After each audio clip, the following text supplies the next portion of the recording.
Good evening. I'm your host, Karen Udis, in this series on the network of global corporate control. Today's show is being broadcast live and is called Break-in Interference, thanks to DCTV. Today, Mo Jackson is our studio producer and director, Cruchet Starnes is on audio, and Dolores Harris is floor director. For 1.5 years, this series has been coming to you from DCTV. We're answering the questions of our Japanese and Russian allies and the rest of the Coalition for the Rule of Law, whether enough people are aware of reality and are ready to govern the United States during this interregnum, when we replace paper currency for gold. And it's the network of global corporate control that we're up against. How do I know this? Because of recent comments in my social media. RT is moderating my comment on the elections and whether or not the process is fair. And the most important thing that I said in my comment is that the power transition model from the United States War College is clear. The United States is in interregnum, and we are replacing unconstitutional Federal Reserve notes in a global currency reset. The Central Bank of the Russian Federation is a member of the Bank for International Settlements, and it is also going to be replacing their paper currency. When you know that Russia lost more than 25 million people in World War II, and also that Moscow State University is publishing the truth about how the Jesuits tried to rewrite history in a website called Control11, then you know that the Russians are not going to sit back and let the culprits who brought about World War II have their way. Yes, it's the people at the head of the network of global corporate control. They're called pharaonic bloodline families. And they're organized in Switzerland in a group called the Octagon. My comment to our Japanese allies was also published by Popular Resistance after I tweeted it. What was the comment?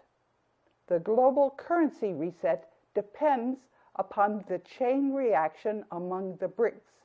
That's Brazil, Russia, India, China, and South Africa. The public in the BRICS and Japan, and the Joint Japan Committee under the Status of Forces Agreement. I'm actively working the problem, and I report back every week on progress. That's why freedom of the press is so important. And the network of global corporate control is identified now.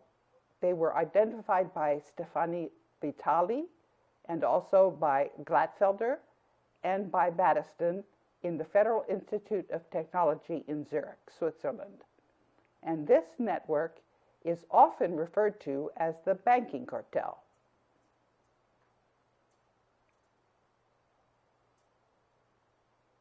And I'm having a little bit of a problem reading the teleprompter. This is because I forgot to put my contact lenses on, so you'll have to bear with me. But I realized that I was talking about the Postmaster General of the United States, Megan Brennan, and she failed to respond to my complaint, and she failed to deliver my priority mail letter to Japan. And this is very important because the United States military is there to defend Japan. And that's why the Japanese are not going to sit back idly while the United States is unilaterally surrenders when the Federal Reserve note crashes. That's what the network of global corporate control thought was going to happen. And a model that came to the World Bank from the Department of Defense National War College, it's very, very accurate. It uses game theory modeling, and this tells us that that scenario is not happening.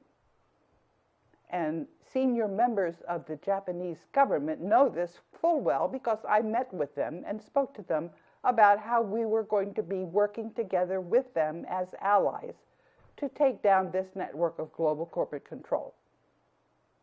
And you can see from the documents that I have tweeted, you can see that I also wrote to all the embassies in Tokyo in 2014, and I have kept them updated all the time.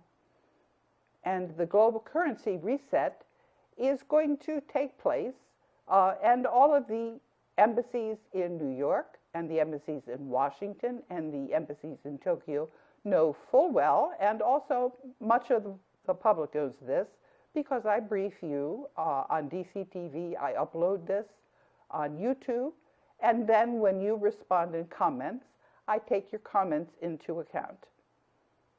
And that's how we're all working together during the global currency reset.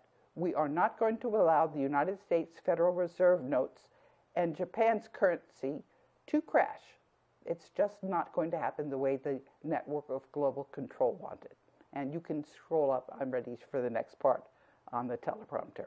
This is because I'm speaking extemporaneously because I can't read the thing after I forgot my contact lenses. And the United States Defense Attaché has posted a lot of the information that I have given him.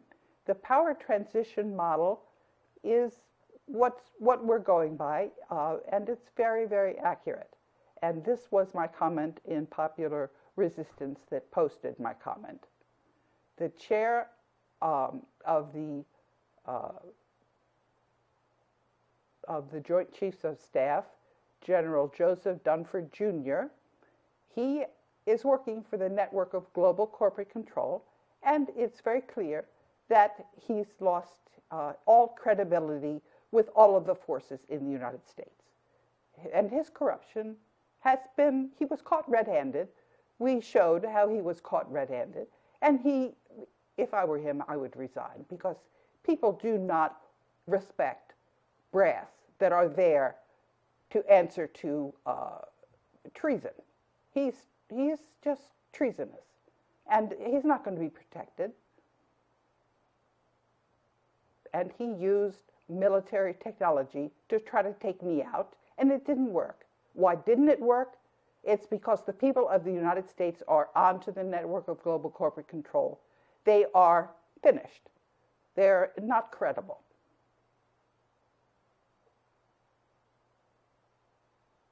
At the end of World War II, Jose Rizal was the superior general of the Jesuits. That's called the Society of Jesus.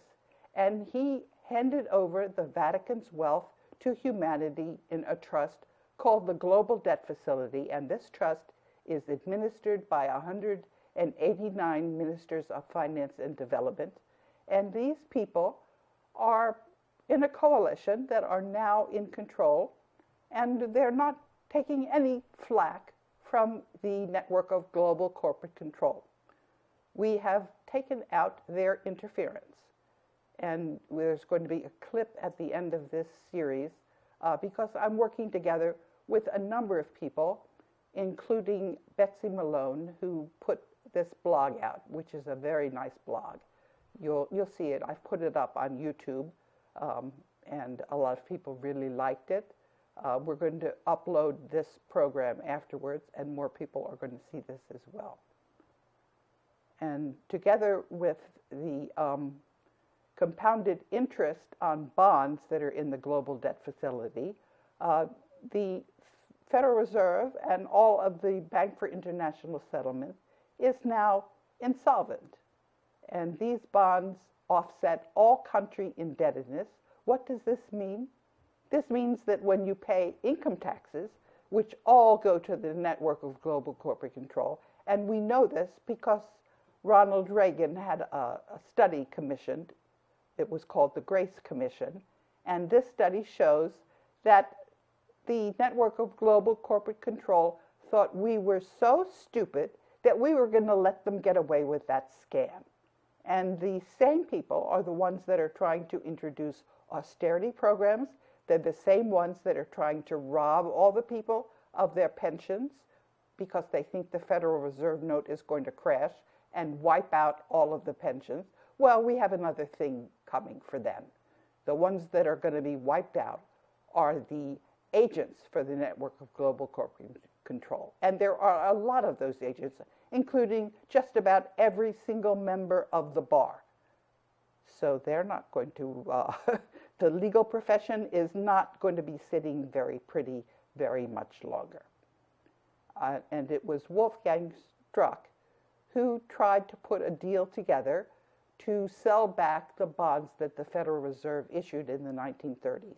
Those bonds have been earning compounded interest, which is how that amount got up to $2 quadrillion. Major newspapers in Greece ran my story about how country debt is just a scam and the austerity programs are just a scam.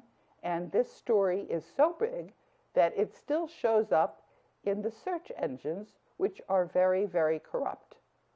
I've used these bonds to record financing statements against the Fed, and the Fed is now bankrupt, and it's getting wound down.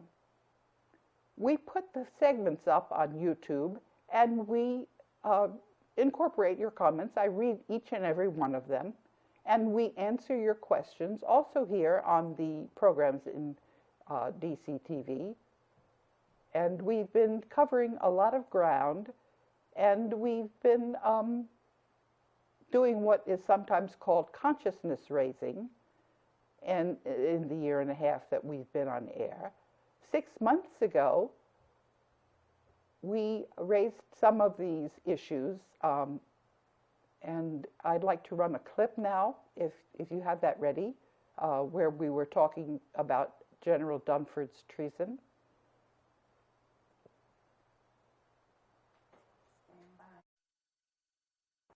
Let's talk about the battle against the network of global corporate control. There have been many victories. One victory was when General Dunford, chair of the Joint Chiefs of Staff, who thinks he's above the law and has the right to be a dictator, and he is following instructions from the network of global corporate control. What he did was he erased my response to Anna von Reitz. I had responded because Anna von Reitz was trying to steal the world's gold and give it to General Dunford, who that would plunge us immediately in World War III. 3 hours after I started looking for that missing response, someone put it back in my computer, and I could show how Anna von Reitz had failed in her attempt to steal the gold in the global debt facility. That gold is subject to the decision of the 188 ministers of finance. Because this is a sting operation, the agents that were trying to help von Reitz were also exposed. Benjamin Fulford, Field McConnell, and the Able Danger operation. One of my favorite tweets mentioned this dirty trick that they tried to erase a response that I had made, and I listed a few other dirty tricks of the network of global corporate control, including a warrant for my arrest that was signed by Bertrand Badret. He was managing director and chief financial officer of the World Bank. That document, which Badret signed on the 15th of February 2016, also stated that he was dissolving the global debt facility in order to steal the world's assets from the world's peoples. Badret signed that document as acting president of the World Bank, and that was what he signed on the arrest warrant as well. Badret has left the World Bank. I knew this was going to be a battle that could be won because the power transition model from the United States Department of Defense predicted that a coalition for the rule of law would form, and that this coalition is stronger than the network of global corporate control. The lies of the network of global corporate control are exposed, and the network is exposed. The network of global corporate control requires secrecy in order to continue in power, and this secrecy is now missing. Vitaly Glatfelder and Battiston showed the existence of the network of global corporate control in 2012. ago, we gave people lessons in how to overcome the normalcy bias. The corruption in the financial system is very deep. It's so deep that many people would rather not deal with it. That's to be expected. The term for this is called normalcy bias. A man named Nick Batista wrote to me about the normalcy bias, and he asked me to give him some suggestions about how to deal with people who just didn't want to contemplate whether corruption was that deep. And we said to him that the best thing to do is to let people alone if they would rather not face that corruption, and to move on to see where there are other people who can see the difference between what reality is and some people call this a matrix, some of the lies that are just told by all of the media, which is owned, of course, by the network of global corporate control. And there are enough people that realize that there is something radically wrong. And YouTube is owned by Google, and Google was created by the CIA. And that means that sometimes some of the comments that you make are not transmitted, they're erased. And also, sometimes the responses that I make to your comments are not, they're erased. And so we just put those comments and the responses up on social media, and Twitter has taken tweets down. So you just have to realize that we're working through all of these different ways in communicating, and this is actually very good training for us, because when we continue to have the global currency reset, we're going to have to find ways of communicating. And we're right in the middle of the global currency reset. And just stay tuned and learn how to discern reality from this false propaganda that you're hearing from the network of global corporate control. And the information also has got to be vetted by groups of people that you're comfortable working with, and you have to continue to work with them during the reset, because we're going to be cleaning up the corruption very systematically, and it's not going to happen overnight because the corruption is so very deep. And the world's whistleblowers are right working with us on this. Okay, we're trying to get caught up because there's going to be a very long clip that's going to come. This is what Betsy Malone has put together for you. And a lot of people have seen this on YouTube, as I was mentioning, and they were saying that Betsy is very much, Betsy and I are working hand in glove, and that is true. There are a number of other people that I'm working very closely with. You see, the reason why people think that this is such a valuable forum is because I'm obviously not doing this by myself, and the best comments are really coming from everybody who are, we're all working together. This is a collaboration. And I'm certainly not proud, and that's why I'm trying to let you know all of the different sources of the information that I'm given. And that's the way we're going to be working in the global currency reset. It is bottom up, it's not top down, and it's collaborative. Obviously, we need to learn how to work together, and that's what we've been doing. One of the commenters has said about 2 years ago, when I was working on the American Spring, they said, Karen is live right now. She's perhaps the most important whistleblower humanity has ever known. Well, it's not me. As I said, I'm just working together with everybody.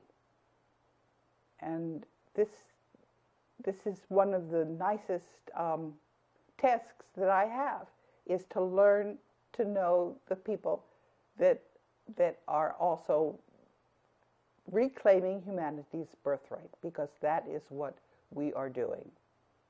And one example of how we're all working together is it was a comment from YouTube that asked me to think about what was going on with the Electoral College, and if the United States Constitution is not in effect because it's been suspended by the U.S. Congress, then of course we can't have an election. So what Hillary Clinton and Donald Trump think they're doing, it's not getting anywhere, because the Electoral College is not duly constituted. So anything that you hear about a new president, this is going to be nonsense, and we're not going to accept that. What's going to happen is we're going to put our Constitution back in effect, and until the Constitution is in effect, I'm just sort of a placeholder. And this is what I've been saying to the Board of Governors, which are the ones that are in charge of the U.S. monetary gold reserves, that are obviously belong to the United States. And we will have this in our currency. And we will also be very careful to make sure that the gold doesn't go missing. We're going to set up the systems so that this can be done very cleanly. And anybody that has a complaint is obviously welcome to voice it, and we will be as responsive as we possibly can. Because, as I said, we are now all working together. We're all responsible. We're all accountable.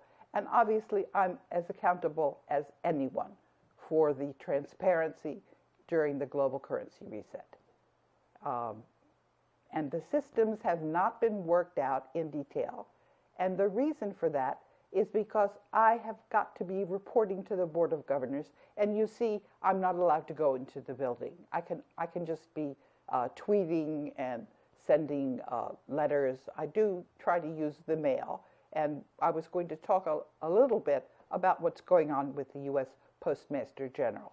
The reason why the Constitution of 1789 is the one that we're going to be looking at is because the nations all agreed that they had to have a system that was universal for all the countries. So that was why the states were not allowed to continue with their Continental Congress, and why we had to have a constitution the way we are. Now, so we are going to be working together to put our Constitution of 1789 back in effect, and naturally this can be amended as the people want it. Don't forget also that there's going to be a ratification process. So as Justice Scalia mentioned, the minimal risk in the Article 5 Constitutional Convention is the one that you have to take in order to put the Constitution back into effect. And one of the comments that I was going to read to you had the word namaste at the end, and I wanted to explain to you what namaste means. It's an ancient Sanskrit greeting which is still in everyday use in India, and especially on the trail in the Nepal Himalaya. And translated, it means, the God within me salutes the spirit within you. And this says that we are all working under the same divine consciousness. I've been blowing the whistle on the legal profession for many years, and I found an old tweet which exposed how the lawyers are trying to hide that the U.S. was under martial law instead of admitting that the Constitution of 1789 was not in effect. And the tweet says why the American law schools have lost the enrollment. It dropped nearly 20% from 2010 to 2014. And you can see in the teleprompter the exact numbers on that. I didn't go to my law school reunion for the reason that I thought I was not going to be really welcomed by my fellow Yale Law School alumni. So I didn't bother to go there. But I would expect that many of them are contemplating what the legal profession needs to do. I don't think we're going to have a legal profession going forward in the global currency reset. Now we have a few minutes left before the clip is going to run. One of the comments that was made on the soft landing was they said it's a cliffhanger, and they're all trying to figure out whether there is going to be a soft landing. And I also just saw a comment from another reader who was looking at I did a screenshot of the program which we're going to be taping today and putting up next week. This was showing some documents that Wolfgang Struck sent to me. And he was saying, well, is there really going to be a soft landing? Because many people, although they see how strong these documents are, they doubt, they think that too many people are being influenced by the false media. And this is also the alternative media. At least 80% of it, if not more, is just as bad in telling lies as the mainstream media. And I saw a clip the other day which was very alarming. They took some of the things that I said out of context 3 and 4 years ago, and they were running it, and they said that I didn't have any good documentation. And the people that were interviewing me, I contacted them because I obviously cannot ask YouTube to take down a clip if I wasn't the one that uploaded it. YouTube is very clear. I've got to get the people that were interviewing me to ask for this YouTube to go down. But what this said to me, it was a very well manufactured clip. What it said to me was that somebody was taking a lot of time and effort to try to discredit me. So when you see these things, and the YouTube interviews say I don't have any documentation, and I really do have the documentation, you have to use some critical thinking. And that is probably one of the deepest lessons that we have to learn. We have to learn what critical thinking is, and we have to start using it. And the best way to learn what critical thinking is to work together with people who you know and trust, and let them help you reason things through. Are we going to have our clip now? I think that would be a good thing to do, to run Betsy's clip. Can you do that for me? How about the clip now? Okay, is it running now?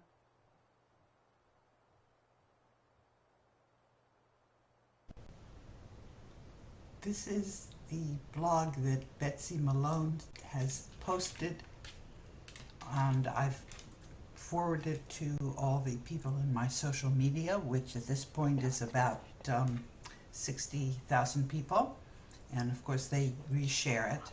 So let me explain what it is that we've got here. Betsy is showing what interference is, and she's telling us to do this exercise, which is to read the words, say the colors they're printed in, and as fast as you can. So let me try to do that. Blue, green, red, yellow, green, red, blue, red,